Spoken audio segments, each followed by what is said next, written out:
Renungan pagi pulang ke rumah oleh Ellen G. White, 17 Maret 2020. Mari kita berdoa. Bapa kami yang di sorga, Allah pencipta langit dan bumi, laut dan segala isinya, Allah yang maha besar, maha kuasa, sumber segalanya, yang kami sembah selalu melalui anak-Mu yang tunggal, Yesus Kristus. Terpujilah Yesus, anak Allah yang maha tinggi, anak domba yang menghapus dosa dunia ini. Pada pagi hari ini, kami bersyukur boleh bangun dan berbakti dan sebagaimana membaca firman-Mu. Kiranya Roh-Mu ya Yesus menguasai hati dan pikiran kami, agar masing-masing kami mengerti dan menjadikan kebenaran ini bagian hidup kami. Beserta kami sepanjang perbaktian, kehendak-Mu yang jadi, karena kami berdoa hanya melalui nama anak Allah yang tunggal, Yesus Kristus yang adalah Tuhan dan Juru Selamat kami. Amin. Renungan hari ini berjudul, Pengudusan adalah. Ayat inti terdapat dalam 1 Tesalonika 4 ayat 3. Karena inilah kehendak Allah, pengudusanmu. Sebagaimana Allah suci pada lingkungannya, demikian juga manusia yang sudah jatuh oleh iman kepada Kristus harus menjadi suci pada lingkungannya. Pengudusan jemaat adalah tujuan Allah dalam segala perlakuannya terhadap umatnya. Ia telah memilih mereka dari kekekalan supaya mereka boleh menjadi suci. Ia mengaruniakan anaknya mati bagi mereka supaya mereka boleh disucikan melalui penurutan hukum, terlepas dari segala kehampaan diri sendiri. Dari mereka dia menuntut suatu pekerjaan pribadi, penyerahan pribadi.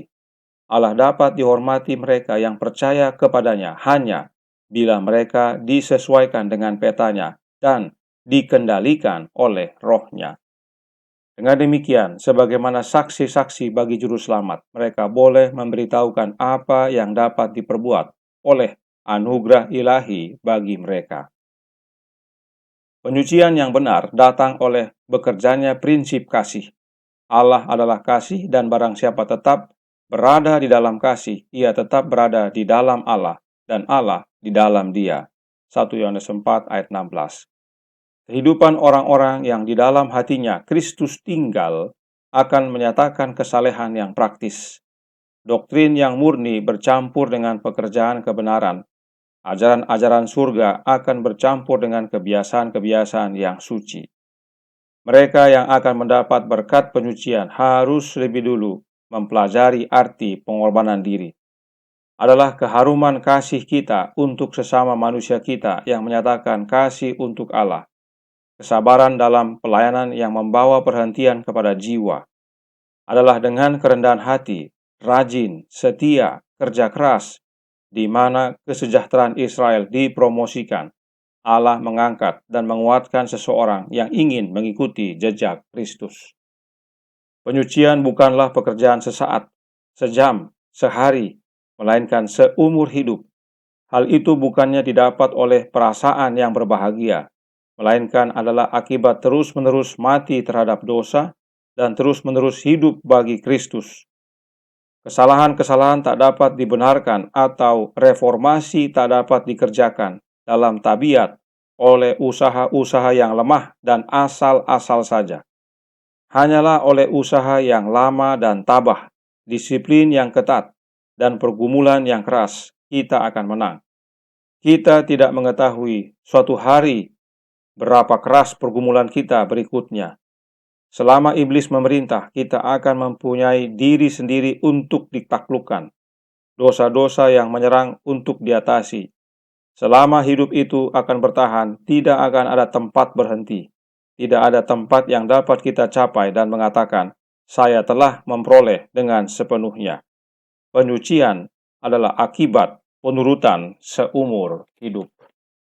Saudaraku dalam Tuhan, ayat inti renungan hari ini diambil dari 1 Tesalonika 4 ayat 3. Dan bila kita baca ayat 7 dan 8 akan jelas bagaimana caranya agar kita hidup kudus bagi Allah.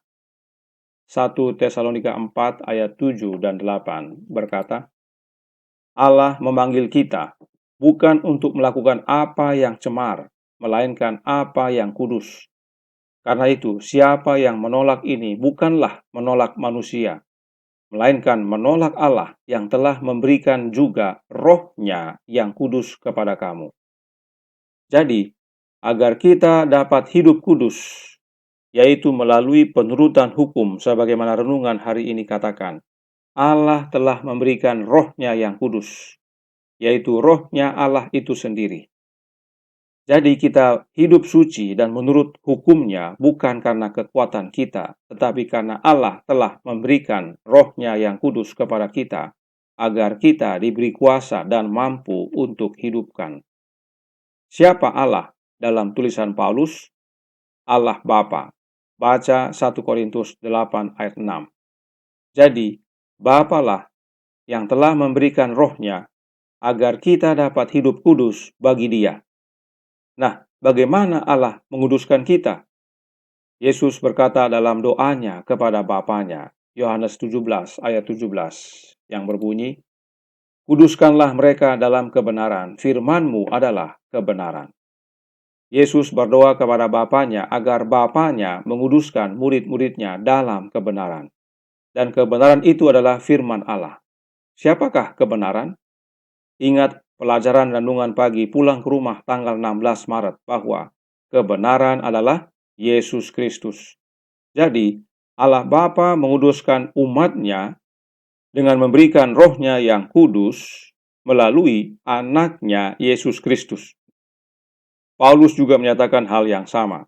1 Korintus 1 ayat 30 yang berkata, "Tetapi oleh Dia kamu berada dalam Kristus Yesus yang oleh Allah telah menjadi hikmat bagi kita. Ia membenarkan dan menguduskan dan menebus kita." Allah Bapa menguduskan kita melalui anak-Nya Yesus Kristus. Lalu bagaimana hubungannya pengudusan Allah Bapa dengan memberikan Roh-Nya yang kudus dan pengudusan melalui anak-Nya Yesus Kristus? Jawabnya adalah pada ringkasan tabel ini. Ada 4 ayat yang perlu kita pahami. Yang pertama adalah Yohanes 7 ayat 38 sampai 39. Barang siapa percaya kepadaku seperti yang dikatakan oleh kitab suci, dari dalam hatinya akan mengalir aliran-aliran air hidup. Yang dimaksudkannya ialah Roh yang akan diterima oleh mereka yang percaya kepadanya. Sebab Roh itu belum datang karena Yesus belum dimuliakan. Yesus jelaskan bahwa Roh itu belum datang karena Yesus belum dimuliakan. Roh itu digambarkan dengan istilah aliran-aliran air hidup. Jadi, air hidup itu adalah Roh. Kemudian dalam Yohanes 16 ayat 7, "Namun benar yang kukatakan ini kepadamu adalah lebih berguna bagi kamu jika aku pergi. Sebab jikalau aku pergi, sebab jikalau aku tidak pergi, penghibur itu tidak akan datang kepadamu. Tetapi, jikalau aku pergi, aku akan mengutus dia kepadamu." Yohanes 16 ayat 7, Yesus sampaikan kepada murid-muridnya bahwa lebih baik dia pulang ke surga kepada Bapa, karena jika dia pulang, Roh itu akan dikirimkan, yaitu Sang Penghibur. Sebab saat dia pulang, Yesus dimuliakan. Ini semua Yesus sampaikan kepada murid-muridnya saat dia masih di dunia. Jadi penting sekali untuk Yesus pergi dan kembali kepada Bapa, agar Yesus dimuliakan dan Roh yang Yesus janjikan, yang Yesus gambarkan seperti aliran air hidup, akan dicurahkan kepada murid-muridnya. Nah, setelah Yesus kembali ke surga dalam Ibrani 1 ayat 8 dan 9. Tetapi tentang anak ia berkata, "Tahtamu ya Allah tetap untuk seterusnya dan selamanya, dan tongkat kerajaanmu adalah tongkat kebenaran. Engkau mencintai keadilan dan membenci kefasikan. Sebab itu Allah, Allahmu, telah mengurapi engkau dengan minyak sebagai tanda kesukaan, melebihi teman-teman sekutumu." Paulus jelaskan prosesi pemulihan Yesus di surga, yaitu Allah Bapa, Allahnya Yesus. Ya, jadi meskipun Yesus disebut Allah, itu karena dia alamiahnya sama dengan Bapanya yang adalah Allah. Namun Allah Bapa adalah Allahnya Yesus. Allah Bapa mengurapi Yesus dengan minyak. Minyak adalah lambang daripada Roh Kudus. Yesus menerima pengurapan Roh Kudus dari Bapanya. Ayat ini Paulus kutip dari Mazmur 45 ayat 7 dan 8. Nah, apa yang terjadi di dunia saat Yesus dimuliakan? Kisah 2 ayat 32 sampai 33. Yesus inilah yang dibangkitkan Allah, dan tentang hal itu kami semua adalah saksi. Dan sesudah ia ditinggikan oleh tangan kanan Allah dan menerima Roh Kudus, ya. Jadi Yesus menerima Roh Kudus, yaitu pengurapan Roh Kudus dari Bapanya yang dijanjikan itu, maka dicurahkannya apa yang kamu lihat dan dengar di sini. Kisah 2 ayat 32 sampai 33 adalah bagian daripada khotbah Petrus kepada orang-orang saat itu yang berkata bahwa mereka mabuk sebab mereka berbicara bahasa-bahasa lain sebagaimana roh itu berikan. Petrus jelaskan hari masih pagi, jam 9 pagi, dan mereka bukan mabuk tetapi menerima janji Yesus. Petrus jelaskan bahwa Yesus ditinggikan, atau dalam bahasa Inggris kalau kita baca exalted, yang artinya ditinggikan, dimuliakan, dan menerima Roh Kudus yang dilambangkan dengan minyak dalam Ibrani 1 ayat 8 dan 9. Roh inilah yang Yesus jelaskan sebagai air hidup dan dicurahkan setelah Yesus dimuliakan. Sehingga ini adalah kegenapan dari yang Yesus katakan dalam Yohanes 7 ayat 38 dan 39 serta Yohanes 16 ayat 7. Inilah proses di mana Allah Bapa karuniakan rohnya yang kudus kepada anaknya, agar melalui anak Allah kita menerima kepenuhannya. Dan roh yang kita terima dari anak Allah itu disebut roh anak Allah atau roh Kristus. Kita baca kembali kutipan berikut ini dari From Heaven with Love halaman 100 paragraf 2 yang berkata, kita tidak dapat dengan sendirinya mengusir kerumunan jahat yang telah menguasai hati. Hanya Kristus yang dapat membersihkan bait suci jiwa. Tetapi dia tidak akan memaksa masuk. Dia datang ke dalam hati, tidak seperti datang ke Ka'bah yang lama. Tetapi dia berkata, lihat, aku berdiri di muka pintu dan mengetok. Jikalau ada orang yang mendengar suaraku dan membukakan pintu, aku akan masuk mendapatkannya. Wahyu 3 ayat 20.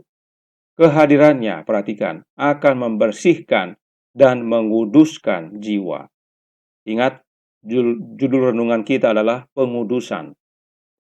Kita lanjutkan, sehingga itu bisa menjadi bait yang kudus bagi Tuhan dan tempat kediaman Allah di dalam roh. Efesus 2 ayat 21 dan 22. Jadi, yang menguduskan jiwa adalah Yesus Kristus, yaitu dengan mengizinkan dia masuk ke dalam hati kita. Bagaimana Yesus masuk dalam hati kita? Melalui kehadiran rohnya. Baca juga Galatia 4 ayat 6. Renungan hari ini menyatakan pulang ke rumah halaman 88 paragraf 3. Kehidupan orang-orang yang di dalam hatinya Kristus tinggal. Ya, perhatikan, di dalam hati kita Kristus tinggal akan menyatakan kesalehan yang praktis. Bagaimana Kristus tinggal dalam hati kita? Melalui kehadiran rohnya, roh Kristus. Lihat kembali pelajaran renungan pagi pulang ke rumah tanggal 16 Maret. Itulah sebabnya Yesus mengetuk pintu hati agar dia boleh masuk dan tinggal dalam hati kita untuk membenarkan dan menguduskan kita. Sebab pengudusan Allah Bapa karuniakan hanya melalui anaknya Yesus Kristus. Dalam tulisan lain, Ellen White menyatakan, Selected Messages buku ketiga halaman 233 paragraf 1 yang berkata, Roh Kristus harus menghidupkan kembali dan menguduskan jiwa. Dan kasih sayang murni untuk Kristus harus tetap, saya ulangi, harus dijaga agar tetap hidup dengan kerendahan hati, kepercayaan harian kepada Allah. Kristus harus dibentuk di dalam pengharapan akan kemuliaan. Jelas bahwa roh Kristus yang menguduskan kita. Melalui roh Kristuslah kita menerima roh Allah Bapa yang menguduskan. Oleh karenanya, Our High Calling halaman 352 paragraf 6 menasihatkan kepada kita, pekerjaan kita adalah membuka pintu hati dan membiarkan Yesus masuk. Ingat baik-baik perkataan singkat ini. Dia mengetuk pintu masuk, yaitu pintu hati kita. Maukah Anda membuka pintu? Yesus berdiri di pintu hatimu. Biarkan dia masuk, tamu surgawi. Jelas sekali bahwa Yesus yang mengetuk dan adalah tugas kita untuk membuka pintu hati kita agar Yesus sendiri yang masuk, bukan oknum lain. Kenapa? Karena gagang pintu hanya ada dari dalam. Hanya kita yang dapat membuka pintu hati itu. Yesus tidak masuk memaksa. Itu sebabnya Yesus berkata, relakanlah hatimu. Kenapa Yesus berkata, relakan? Itulah ketukan Yesus, himbauan juru selamat kepada kita. Untuk buka pintu hati kita. Pilihan ada pada kita, buka atau tidak buka.